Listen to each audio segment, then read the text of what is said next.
Well, is Lestrade right? This case does seem resolved. There is but one piece missing that I need to complete this puzzle. Oh, it's not very important from the criminal point of view, but from the economic aspects of this case, it is essential. Regarding the question of whether Lestrade is correct, I will give you two items that should provide the answer that you seek. The first is a table representing the shoe sizes of the main characters in this case. Examine it carefully, Watson.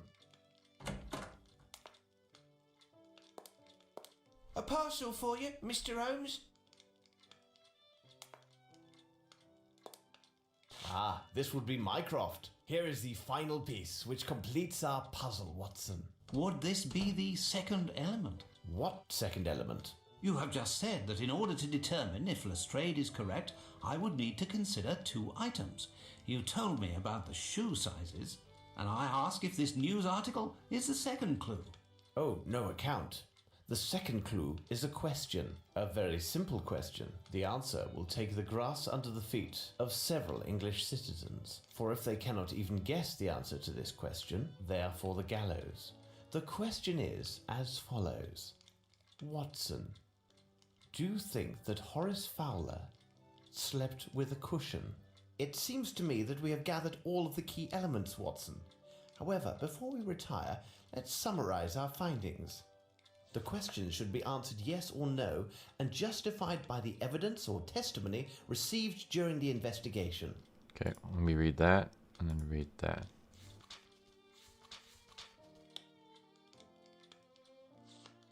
Alright. So we don't know who that guy is. His body, Mr. Raymond Waters, well-known engineer, was found on a lane to the market district. At an early point investigation, it was found that a brawl was the cause of his unfortunate demise. Okay. Bromsby 10, Harrington 9, Patterson 6, Miss Bromsby, Miss Lambert 4. Can believe that you could take it all back. Everything cannot be finished between us. Let us meet tonight, I beg you. Alright.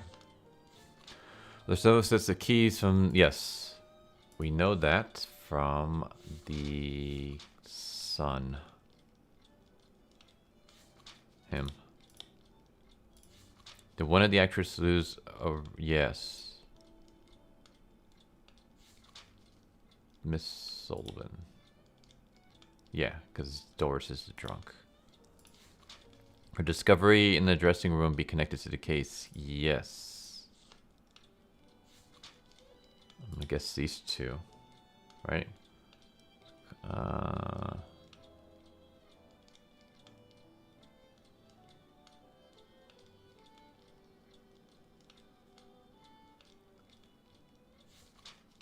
Alright, let's see. I just want to see what else we got. Actually, it could be from one of these as well. Because if we can connect something from Sherrington Hall to what we missed in the case.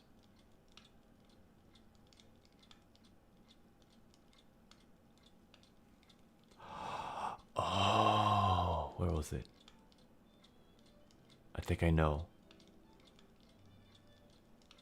Because there was one item that we found. It was in the kitchen. Where is it? There's another item that we found in the kitchen. It was like a bun that never popped up again. This one. Here we go.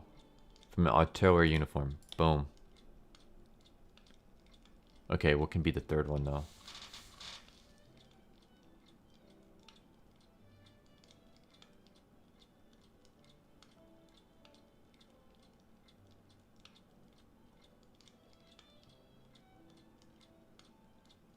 It'd be this one. Because one of the things is missing. Got it. Could the writing on the message to Veronica Davenport be found elsewhere?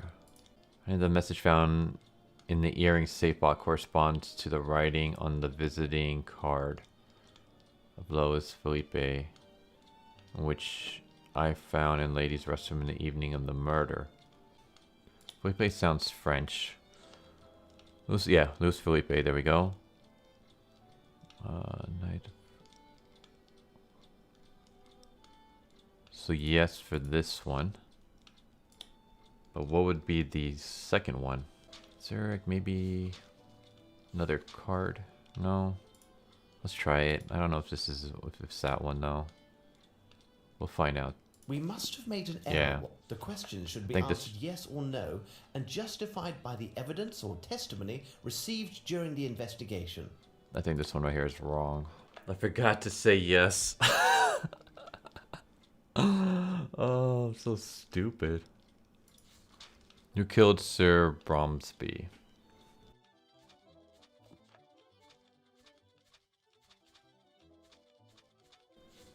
I think it was him. Lord Harrington.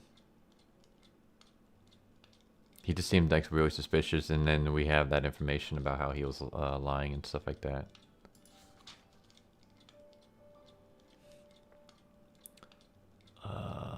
Horse. Horse was the cousin. What was his name? Bray White. Who killed Johansson? Here we go. This like confused the hell out of me. I think this is it. Because I think his name. There, got it. Jeffrey's first name is Spencer. Alright. Cabby!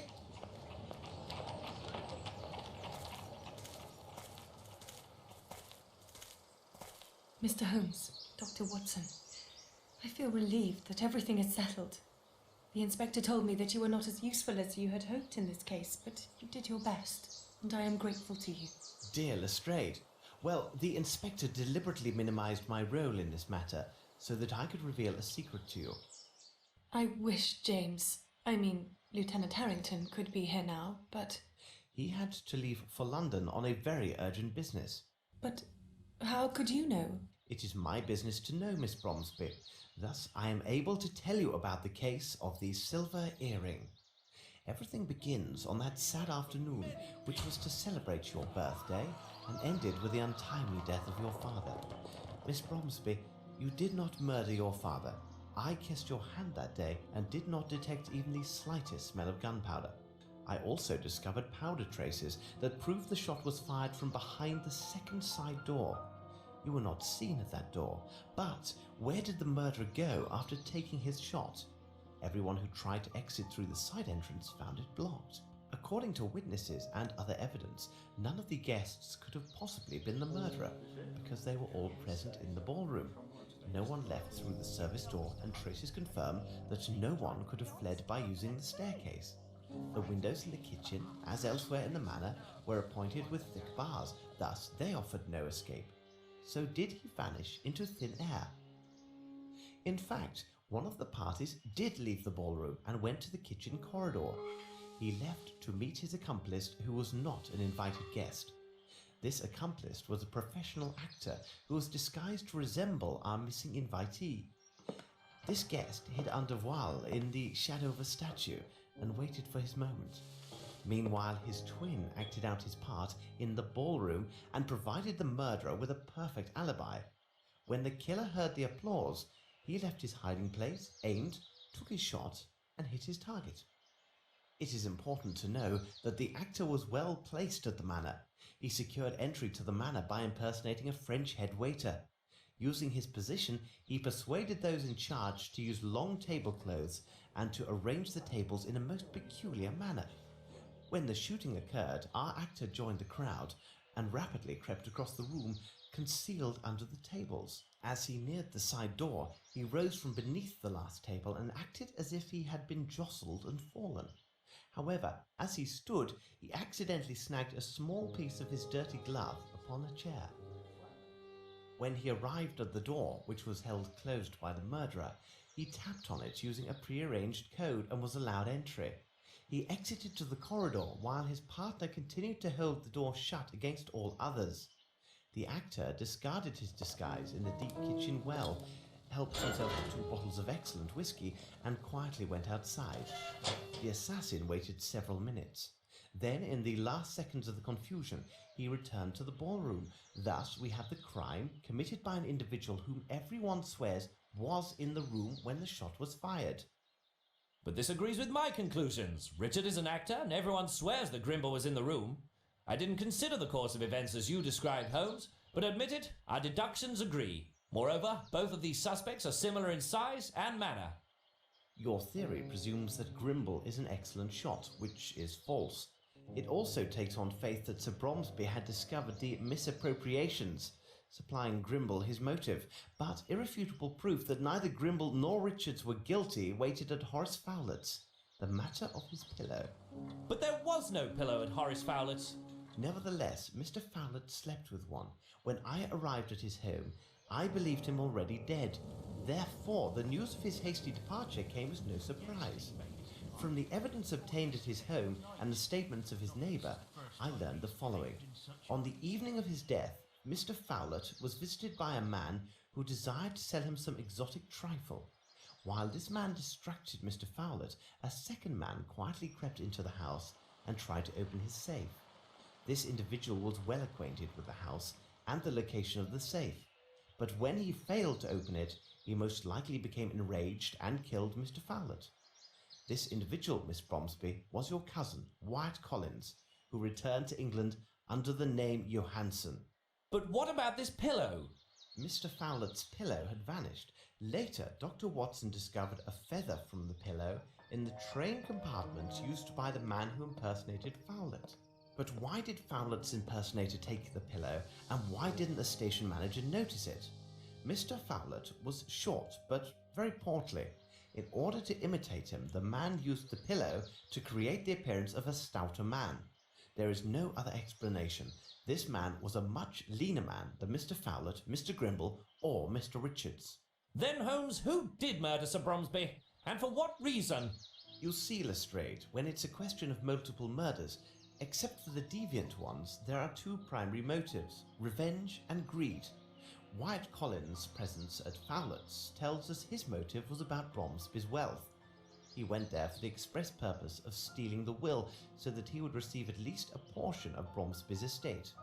If his uncle had died with no will found, Collins would have been entitled to a share of the inheritance under English law. But if my cousin failed in his attempt and the evidence clears my name, though I am to inherit, why were my father and cousin murdered?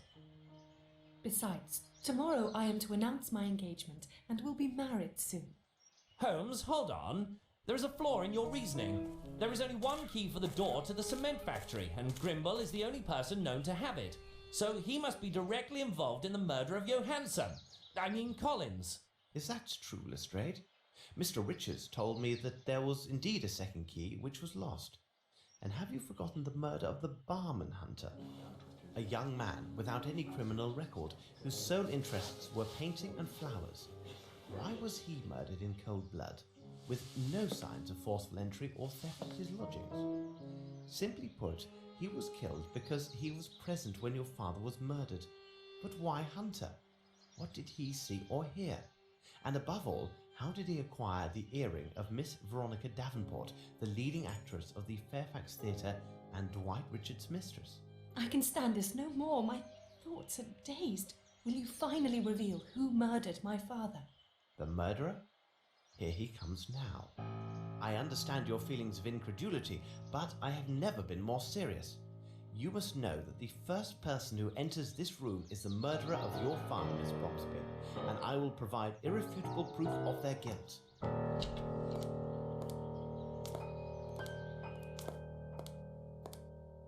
Well, good afternoon, gentlemen. You made the right choice to leave London. It is unbearably foggy. But Lavinia, darling, what's going on? She knows. But how? I mean, what? What does she know? I don't understand. Whatever do you mean? Oh no, you understand me clearly, Mr. Harrington, and you also, Spencer. Or should I say, Mr. Jeffries? Explain yourself, Mr. Holmes. What a monstrous misunderstanding. Oh, I've just explained myself to Miss Bromsby about the truth of her father's murder, but I can tell the story again from the very beginning. It begins several years ago. Wyatt Collins, the nephew of Mr. Bromsby, is forced by his uncle to leave England for South America. His hatred is fostered by the ingratitude he perceives in Sir Bromsby. Wasn't his uncle's career financed by his mother's money? In Colin's mind, Melvyn Bromsby owes him an eternal debt of gratitude, and was thus obliged to finance Colin's indolent lifestyle, fulfilling his every need. Here is our first criminal, Wyatt Collins. Then we have you, Mr. Harrington. You were a brilliant student at the military academy, and are an excellent shot, are you not? You were the only person at the reception with sufficient skills to make the shot that took Sir Bromsby's life. During my investigation, I learned that ex-officers of Her Majesty's Army enjoy great favour around the world for administrative positions. You left India and made your way to Brazil, where you obtained the position as warden of the prison in Guacayamo. Do not try to deny your presence there. The pictures in your hunting portfolio could have been taken nowhere else in the world except Guacayamo. We now have our second criminal, Lieutenant Harrington. Mr. Jeffreys, your arrival in Guacayamo set things in motion. The theatre company had come to Brazil as part of their worldwide tour. You had been involved with the lovely Veronica Davenport and loved her with a passionate yet possessive love. However, Miss Davenport did not share your affections. She had in fact tried several times to end your affair prior to the company's arrival in Guacayamo. It seems she was truly devoted to Dwight Richards and would never leave him. After you arrived, you frequented the town's bawdier spots. This is where you first met Mr. Harrington, and you quickly became close companions. It seems tedium and heartbreak do bring certain people together. After the performance, maddened by alcohol and grief, you killed Miss Davenport because she had rejected your love. You then fled to your newfound friend, the warden, to confess your crime and beg for his help. In a show of friendship, he helped dispose of her corpse and directed suspicions towards your rival, Dwight Richards. Afterwards, you lay low, leaving the others to believe that you had been killed or had gone missing. You stayed hidden until they had departed, and you must have kept Miss Davenport's earring as some morbid souvenir. No doubt you also retained not only the key to the Fairfax Theatre, but the keys from Aston's, where you had been employed several years earlier. Here, then, is our third felon, Mr. Jeffreys. Life was difficult in Brazil for our trio. Mr. Jeffreys rarely went out, Mr. Harrington's men were talking behind his back, and Mr. Collins' funds were inadequate. One evening, Collins spoke of his cousin, who, in a few months' time, was to return to England from finishing school. She was also the sole heir to one of the greatest fortunes in England. Imagine these three men besotted with alcohol, considering the wealth that would one day pass to this slip of a girl. A terrible plan was devised. Several days later, they left for England, false papers for two of their party in hand, resolved to seize a portion, if not all, of this great inheritance. Incredible! Yes, incredible, and horribly true. At first, their plan was to forge a duplicate will or destroy the original, so that Mr. Collins would receive a share of the estate. This would happen soon enough, as they would murder Sir Bromsby at his daughter's birthday reception. It was essential that Collins enter the country under false papers, so that neither his uncle nor the authorities would be alerted to his presence in England. This would avoid any suspicion attaching him for his uncle's death when he arrived to claim his inheritance. They quickly put their plans into effect. Mr. Jeffreys arrived at the household in the guise of a stylish French head waiter and studied the lay of the manor. Mr. Harrington, the assassin, would accompany a person with rather poor eyesight to the reception, so that the illusion of the fake Mr. Harrington would go unchallenged. As the head waiter, Jeffreys was in a unique position to study the guest list. He quickly learned that two of the guests, Miss Rowntree and Colonel Patterson, had both poor eyesight and were unaccompanied. Lieutenant Harrington was quite busy in the days before the reception. He courted Miss Rowntree with great dedication and made fast friends with the Colonel. He hoped to secure one, if not two, invitations to the reception. Your arrival as the Colonel's guest was your first error, Harrington. Is it credible that a young officer who left the army because of his hatred towards all military authority would easily befriend a man who embodies everything that he detests? But your efforts bore fruit, and you obtained your invitation. Mr. Jeffreys, as head waiter, took great care that the tables and tablecloths were arranged specifically to accommodate their schemes. Mr. Jeffreys then secured the disguise for his role as the false Lieutenant Harrington. He remembered that an officer's uniform, similar to Lieutenant Harrington's, and a red wig, identical to the colouring of the lieutenant's hair, were in storage at the Fairfax Theatre. He learned that the company had taken up residence at the site of the old Aston Theatre, for which he still had the key. It was therefore a simple matter for him to acquire these items for his masquerade. They now only lacked the will, which Mr. Collins presumed was kept at Flowlet's house. Their plan was to take these papers prior to the murder of Sir Bromsby, so that Flowlet would be unaware of either their presence or a substitution until it was too late. But things went badly. Mr. Jeffreys tried to divert Mr. Flowlet, but he must have been alerted by some noise, as Collins struggled vainly to open the safe. Upon being discovered, Collins killed Flowlet on the spot. The two conspirators then left the house in such a way that witnesses believed it was Flowlet himself who had left. They would now have to find another way to get hold of the money, because no doubt Sir Bromsby had disinherited Collins in favour of his daughter. They decided to take the money from his daughter, a young, naive and vulnerable young woman. On the day of reception, Mr. Harrington arrived with Jeffreys, disguised as his servant Spencer and the Colonel. With the promise of whiskey, Jeffreys easily secured the unwitting aid of two fellow servants and assumed a position at the service door. He wagered that he could pinch 2 or 3 good bottles of liquor from the kitchen if his companions would cover for him. I have just explained what happened next. After the shooting, he took 2 bottles of excellent whiskey. Only someone knowledgeable would have taken these 2 bottles over the others, and Mr. Jeffreys had been formerly employed at a luxurious hotel in France. Upon his return, he gave an accounting to his fellow servants, did his hair, and left the manor. The promised delivery of the liquor and his frightened look secured the 2 men's cooperation in providing his alibi. They could not have known his true role in these events. The one problem for the conspirators was the barman Simon Hunter. He had perfect eyesight, unlike the Colonel, and realized that the man who claimed to be near the bar at the time of the murder had in fact lied. He hinted as much to Mr. Harrington and most certainly intended blackmail. As they were short on funds, the accomplices gave him Miss Davenport's earring as collateral and pledged to return with the money he demanded. That night, when Lieutenant Harrington visited us in London, he had just come from Simon Hunter's. Hunter had told Harrington that the earring had been pawned and he would not reveal the name of the shop unless Harrington paid him his money. Mr. Harrington ruthlessly killed Hunter, and the earring so precious to Mr. Jeffreys was lost. Earlier that morning, Jeffreys lured Collins to the cement factory on the pretext of fabricating false evidence against Grimble. But they no longer needed Collins to acquire the Bromsby fortune. Mr. Harrington would wed the young heiress, then, after a reasonable time, they would cause her untimely death, and they would take it all.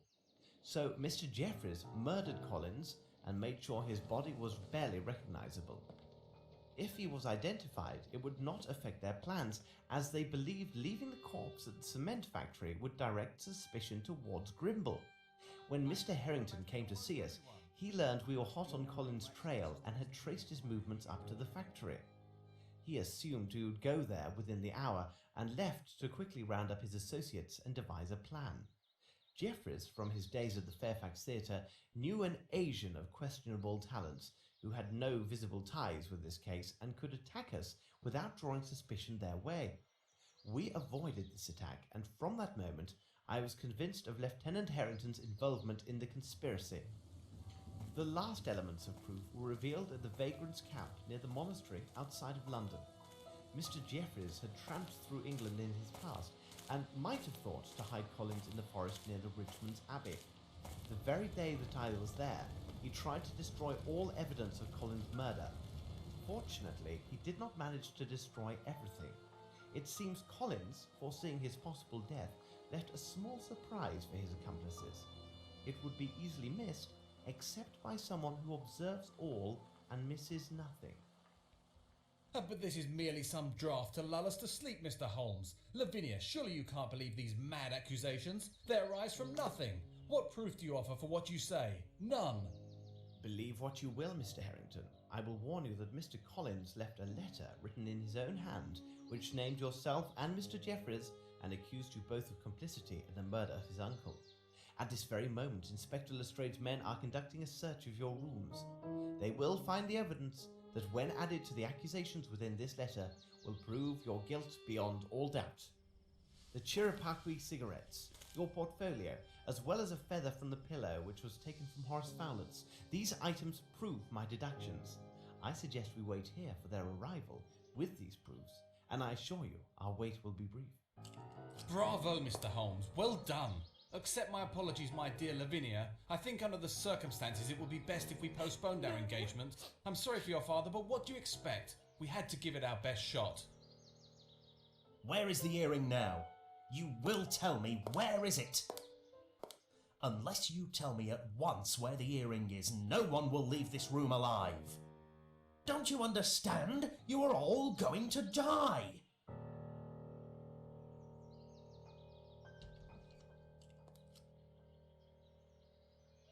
They are all yours, Lestrade. I suggest you return with your agents to London as soon as possible. Thank you, Mr. Grimble, for literally applying my precepts. Watson, let us escort Miss Bromsby to her rooms. She will need her rest. Holmes, Collins never named either Harrington or Jeffreys in his letter. Indeed, Watson, but they could not have known. I played my bluff, and they believed me. And Grimble, where did he appear from? You can now boast that one of the most influential men in England served as your driver. Since my visit to Fowlett's, I knew that Grimble had nothing to do with this crime. I asked him to assist with the investigation, and it was at my request that he took steps to acquire Bromsby Enterprises. He gained us precious time by forcing Harrington and Jeffreys to wait and see if Miss Bromsby would inherit. He ran quite a risk in doing me this favour, because their plot then turned against him. I also asked him to send the letter which lured the two murderers away from the hall. I needed a moment to explain everything to Miss Lavinia. It would be dreadful if she fell into the hands of her father's killer. From the beginning, Grimble was concerned only with saving her inheritance. He never once doubted her innocence. Nevertheless, didn't he misappropriate those funds? Indeed, but not for his own profit. It was solely to protect his friend Bromsby. An ex-architect with whom he had quarrelled, a Mr. Waters, had contacted Sir Bromsby before this intrigue began. Waters learned from Captain Bowie that Sir Bromsby had encouraged certain actions against workers hired to build a bridge in India. That project was the bridge over the Kalidasa Abyss. Waters blackmailed Bromsby from afar. Grimble received the letters and considered them to be quite serious. He knew his hot-tempered friend well and preferred to conceal the blackmail attempt for fear of disastrous consequences. So Grimble made regular payments to Waters in exchange for his silence. Unfortunately, Collins discovered the arrangement while he was working at the cement factory and threatened to reveal everything. Grimble could not afford for that to occur. He managed to rid himself of Collins by sending him to Fowlett. Then it was Bromsby's turn to discover the blackmail by sheer accident. He was angered, but before he could decide his next move, Mr. Waters died suddenly and removed all threat. When Grimble learned that Waters had died, he confessed all to Bromsby. He noted that the money paid was a pittance when measured against Bromsby Enterprises, and that the same amount could now be applied in other ways. India had enriched them so greatly, and Bromsby had been cursed over the harm done to the Indian people in his employment. It was decided that these same funds would now be sent on a monthly basis to a Bombay orphanage in the care of a Sergeant Brahamai. It is possible that Bromsby intended to increase his patronage, and this was the important news he intended to reveal to the press at his daughter's reception. It was she who had harshly reproached him regarding his behaviour towards the Indians in his employ.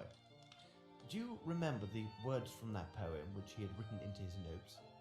It said that the ungrateful always die miserably. Indeed, Holmes. But there is one thing that I still don't understand. Why did you ask Lestrade to put Richards behind bars?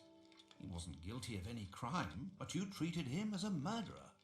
I advised Lestrade that it would be prudent to place Richards in custody so we could protect him from harm. Mr. Richards is a wise and intelligent man.